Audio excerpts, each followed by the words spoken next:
আপনাদের সঙ্গে আছে আমি খালেদ মুহিউদ্দিন, জামায়াতে ইসলামের আমির ডক্টর শফিকুর রহমান আমাদের সঙ্গে আজকে আছেন। তাকে আমরা স্বাগত জানাই। তিনি আমাদের সময় দিয়েছেন, তার এই চরম ব্যস্ততার মধ্যেও তিনি আমাদের সাথে যুক্ত হয়েছেন এবং অনেকগুলো বিষয়ে তিনি যুক্ত আছেন নানা রকম কারণে, তবুও আমাদের তিনি সাথে আছেন। সেজন্য তাকে আন্তরিক ধন্যবাদ ও কৃতজ্ঞতা জানিয়ে আজকের অনুষ্ঠান শুরু করছি। ডক্টর শফিকুর রহমান, আপনাকে আন্তরিক ধন্যবাদ এবং কৃতজ্ঞতা, আমাদের সাথে আপনি যুক্ত হয়েছেন।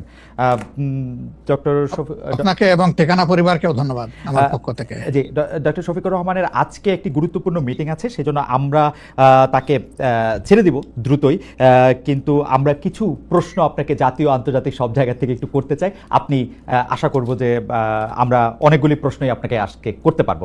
আমরা শুরু করছি আপনাকে প্রশ্ন করার জন্য। প্রথমে একটু আন্তর্জাতিক অঙ্গনের দিকে একটু আপনার দৃষ্টি ফেরাতে চাই ডক্টর শফিক।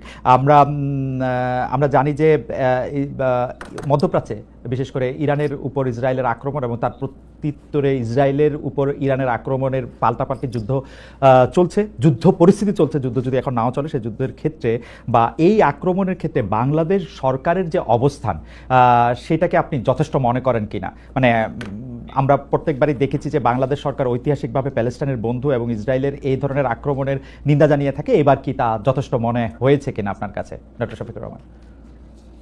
ধন্যবাদ। প্রথমেই আমি দুঃখ প্রকাশ করি এবং যে সমস্ত নিরীহ মানুষ বিভিন্ন দিকের গোলাবর্ষণে আক্রান্ত হয়ে, বোমায় আক্রান্ত হয়ে ইতিমধ্যে নিহত হয়েছেন, আমি তাদের আত্মার মাগফিরাত কামনা করি এবং তাদের পরিবার আপনজনদের প্রতি আমি সহমর্মিতা জ্ঞাপন করি। যুদ্ধ আসলে কোনো সমাধান নয়, যুদ্ধ হচ্ছে ধ্বংসের কারণ। দুনিয়া যুদ্ধের মাধ্যমে শান্তি আসবে না, শান্তি আসতে হবে কন্টিনিউয়াস ডায়ালগ এবং পরস্পরকে সম্মানের মধ্য দিয়ে। তো যা হয়েছে এটা তো হঠাৎ করে হয়নি, এটা একটা ধারাবাহিকতা। দীর্ঘদিন ধরে গাজার উপর, ফিলিস্তিনের উপর যা আক্রমণ চলে আসছে, প্রতিদিন সেখানে নিরীহ মানুষ, শিশু, নারী, পুরুষ, বৃদ্ধ, অনেক মানুষই প্রতিদিন নিহত হচ্ছেন। আমরা এই বেদনাদায়ক দৃশ্য দীর্ঘদিন ধরে অবলোকন করছি। যাদের মিনিমাম বিবেক আছে তারা এই তৎপরতাকে কোনোভাবে সমর্থন তো করবেনই না, অন্তরের অন্তঃস্থল থেকে তারা নিন্দা করেন, এটাই স্বাভাবিক, আমরাও নিন্দা করি। ইরানকে হঠাৎ করে কেন এই আক্রমণ করা হলো? বিনা নোটিশেই, কিন্তু অনেকটা বিনামেকে বজ্রপাতের মতো তাদের একটা স্বাধীন সার্বভৌম দেশে ইসরায়েলি হামলা করেছে। আমরা এটা নিন্দার সাথে সাথেই জানিয়েছি এবং শুধু আমরা না, দুনিয়ার বিবেকবান সবাই জানিয়েছে, এমনকি আরব বিশ্বের অনেকেও এই হামলার নিন্দা জানিয়েছিলেন। তবে ইরানেরও আত্মরক্ষার অধিকার আছে, যে কারো আত্মরক্ষার অধিকার আছে। আত্মরক্ষার স্বার্থে কেউ যদি কোনো ভূমিকা নেয় তাকে দায়ী করা যাবে না, কারণ সে আক্রান্ত ব্যক্তি, রাষ্ট্র কিংবা সংস্থার আত্মরক্ষার অধিকার, এটা মানবতার ইতিহাসে স্বীকৃত, এটা কেউ অস্বীকার করে না। কিন্তু আমরা লক্ষ্য করেছি যে এই আক্রমণ প্রতি আক্রমণ, দুই আক্রমণেই শুধু সামরিক লক্ষ্যবস্তুতে আঘাত হানা হয়নি, বিভিন্ন ধরনের আঘাত এসেছে এবং এক পর্যায়ে আমেরিকা এখানে সম্পৃক্ত হয়ে পড়লেন।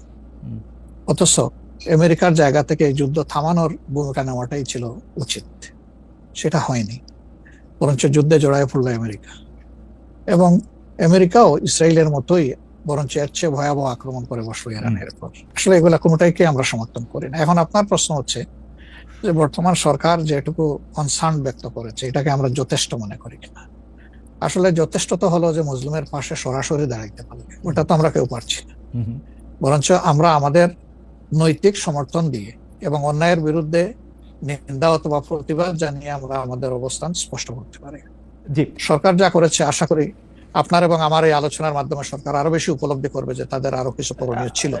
না মাননীয় আমির, আমরা একটি বিষয়ে একটি প্রশ্ন উঠেছে। প্রশ্নটি হচ্ছে এরকম যে 13 তারিখে পররাষ্ট্র মন্ত্রণালয় থেকে এই ইরানের উপর আক্রমণের প্রতিবাদ জানানো হয়েছে, কিন্তু সেটি আসলে এমনকি পররাষ্ট্র মন্ত্রীর পক্ষ থেকেও সে প্রতিবাদ জানানো হয়নি, পররাষ্ট্র মন্ত্রণালয়ের পক্ষ থেকে। এর আগে আমরা দেখেছি এরকম আক্রমণের ক্ষেত্রে বাংলাদেশের সরকার বা রাষ্ট্রপ্রধান আসলে প্রতিবাদ জানান, তারা একটি বক্তব্য রাখেন বা বক্তব্য দেন। এই ক্ষেত্রে আমরা ডক্টর মোহাম্মদ ইউনূসকে একদম চুপচাপ দেখছি। ডক্টর মোহাম্মদ ইউনূস সরকারকে বলা হচ্ছে যেহেতু তারা এখন মার্কিন যুক্তরাষ্ট্র সরকারকে খেপাতে চান না, সেই জন্য তারা এই ব্যাপারে আসলে এক ধরনের ধীরচল নীতি অবলম্বন করছেন। আপনি কি বিষয়টা সেভাবে দেখেন কিনা?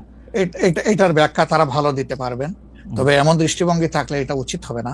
কারণ মানবতা যেখানেই আক্রান্ত হবে, একটা স্বাধীন দেশ হিসেবে, বিবেকবান কর্তৃপক্ষ হিসেবে অবশ্যই আমাদেরকে রেসপন্স করতে হবে। আম, এই প্রসঙ্গে আরেকটু আন্তর্জাতিক প্রশ্ন, সেটা হচ্ছে যে আরব রাষ্ট্রগুলো, বিশেষ করে অর্গানাইজেশন অফ ইসলামিক কান্ট্রিজ এবং আরব ওয়ার্ল্ড, যারা আরবের ধনী বৃষ্য, তাদের যে প্রতিক্রিয়া, সেই প্রতিক্রিয়াকে আপনি আসলে সঠিক মূল্যায়ন করেন কিনা, দুই এক কথা বললেই হবে যে আপনি কি তাদেরকে খুবই দুর্বল, খুবই দুর্বল। আপনি খুবই খুবই খুবই দুর্বল মনে করতেছেন। আমি একটু আন্তর্জাতিক রাজনীতি থেকে একটু আঞ্চলিক রাজনীতিতে আসি। অনেকেই বলে থাকেন যে বাংলাদেশে রাজনীতি করতে হলে ভারতের সাথে একটা বড় সম্পর্ক রেখে রাজনীতি করতে হবে। আপনার কাছে কি মনে হয় এই সময় ভারতের সাথে বড় সম্পর্ক কারা রাখতেছেন, এবং জামায়াত ইসলামীর সাথে ভারতের সম্পর্ক আসলে কেমন? প্রথম কথা হলো যে রাজনীতি কার জন্য? রাজনীতি আমার মাটি এবং মানুষের জন্য। সুতরাং আমার সম্পর্কটা হবে জনগণের সাথে, আমার সম্পর্ক হবে আমার মাটির সাথে। এটা আমার 1 নম্বর প্রায়োরিটি। 1 নম্বর প্রায়োরিটিকে তার জায়গায় রেখে দুনিয়ায় যারা বন্ধু হয়ে এগিয়ে আসবেন দেশ এবং জনগণের কল্যাণে, আমরা সবাইকে আমরা স্বাগত জানাবো, অভিনন্দন জানাবো এবং বুকে ধারণ করব। কিন্তু যদি এই সম্পর্ক রাখার অর্থ এটি হয় যে কোনো রাষ্ট্রের আনুকূল্য নিয়ে অথবা রাষ্ট্রকে সন্তুষ্ট রেখে কোনো ধরনের রাজনৈতিক কর্মকাণ্ড পরিচালিত হবে, আমরা তার সম্পূর্ণ বিরোধী। ওকে, এই ক্ষেত্রে কেউ কেউ বলতেছেন যে বিএনপির সাথে ভারতের একটি সম্পর্ক দেখা যাচ্ছে, আবার কেউ কেউ উল্টোটা বলতেছেন ডক্টর মোহাম্মদ ইউনূস ভারতের সাথে সম্পাদিত শেখ হাসিনা সরকারের কোনো চুক্তি আলোর সম্মুখে আনছেন না এবং তার কোনোটি বাতিল করছেন না, কারণ ডক্টর মোহাম্মদ ইউনূস সরকারেরও ভারতের সাথে একটি নিবিড় এবং প্রবল সম্পর্ক রয়েছে। আপনি এই দুটি কিভাবে বিবেচনা করেন, যে বিএনপির সাথে কি আসলে ভারতের একটি প্যাক্ট আছে? ডক্টর মোহাম্মদ ইউনূস কি ভারতের কাছে মুখে যাই বলুন খুবই নতজানু সরকার? মানে হোয়াট ইজ আপনার বিশ্লেষণ একটু শুনতে চাই। আসলে প্রথমটা আপনি যেমনটি শুনছেন আমিও তেমন শুনতেছি, আমার কাছে এর কোনো ডকুমেন্ট নাই। আর দ্বিতীয়টা যেটা বলতেছেন ডক্টর ইউনূস সাহেবের ব্যাপারে, আমি এর কোনো আলামত দেখতে পাচ্ছি না যে উনি ভারতের কাছে নত জানু, এর কোনো আলামত আমার কাছে স্পষ্ট নয়। ভারতের সাথে আমরা ভারতকে বিভিন্ন বিষয়ে তার সাথে কনফ্লিক্টে দেখতে পাচ্ছি। ভারতের সাথে হাসিনা সরকারের সম্পাদিত চুক্তিকে তিনি সামনে আনতেছেন না, এটা একটা অভিযোগ। আরেকটা অভিযোগ হচ্ছে ভারত একতরফাভাবে ট্রান্সশিপমেন্ট এবং স্থলবন্দর দিয়ে মাল আনা নেওয়া বাতিল করলো, এর বিপরীতে বাংলাদেশ কোনো ব্যবস্থাই নেয় নাই এখন পর্যন্ত। আসলে বাংলাদেশে নেওয়ার সেই সুযোগটাও কতটুকু আছে না আছে সেটা বিবেচনায় নিতে হবে।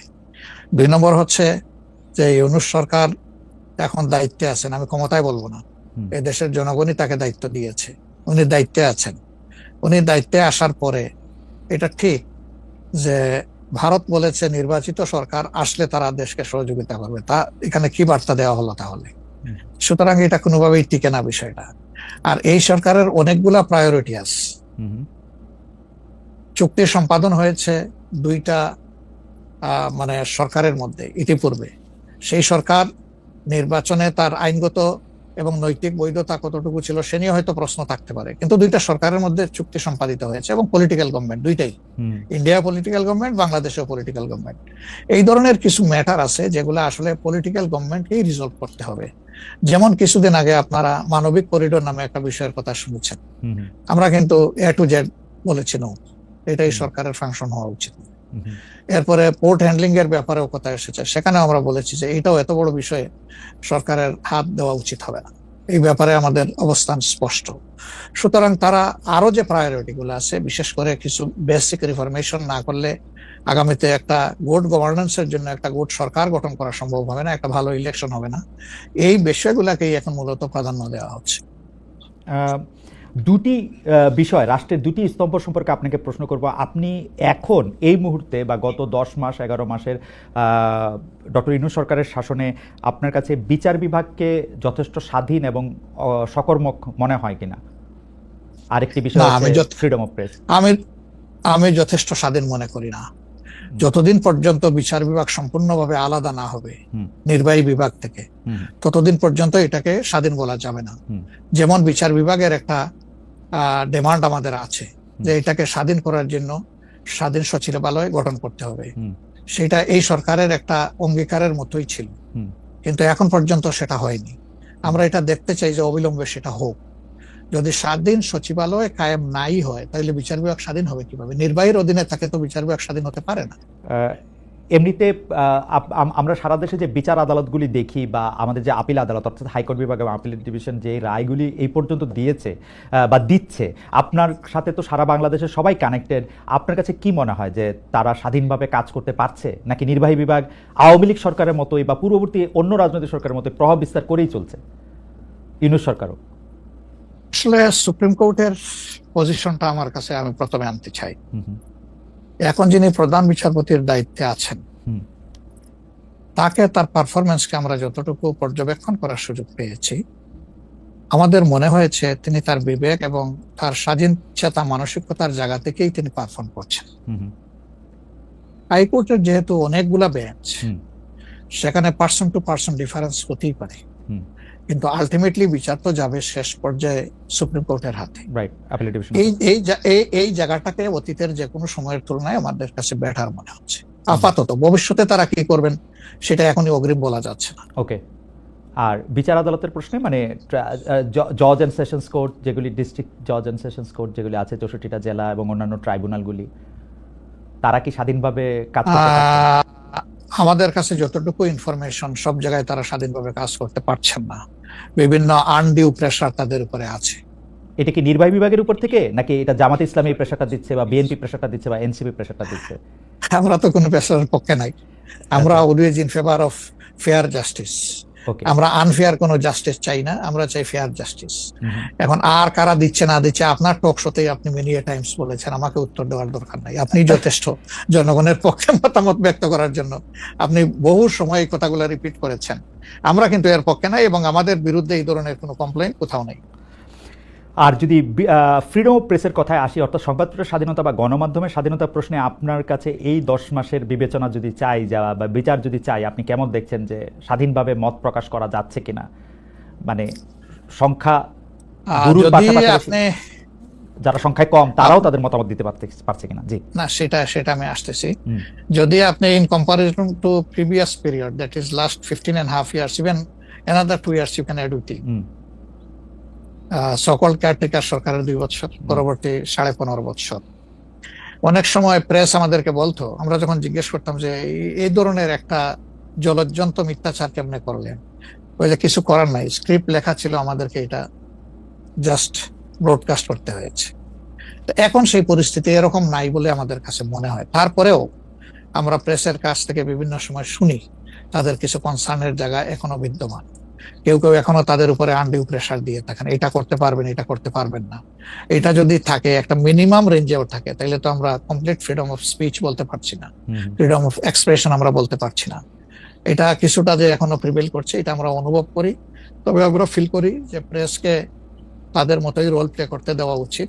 আর প্রেসের কাছেও আমাদের প্রত্যাশা, তারা যেন সাদাকে সাদাই বলেন, সাদাকে অন্তত ধূসর বানাবেন না, এবং কালোকেও তারা মানে সার্ফ এক্সেল দিয়ে সাদা বানাবেন না।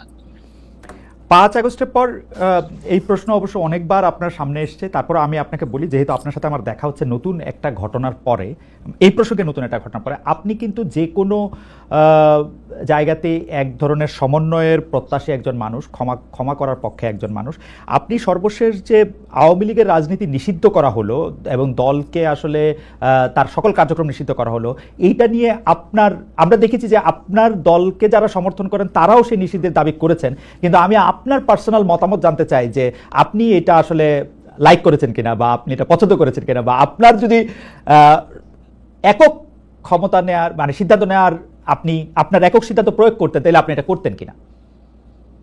দেখেন, এখানে অনেকগুলা বিষয়। আমাকে ইদানিং ফরেন মিশনের যারা বাংলাদেশে আছেন, এনভয় বা আপনার রাষ্ট্রদূত যারা আছেন, তারাও জিজ্ঞেস করেন যে ন্যাশনাল রিকনসিলিয়েশনের একটা জায়গা থাকা উচিত কিনা।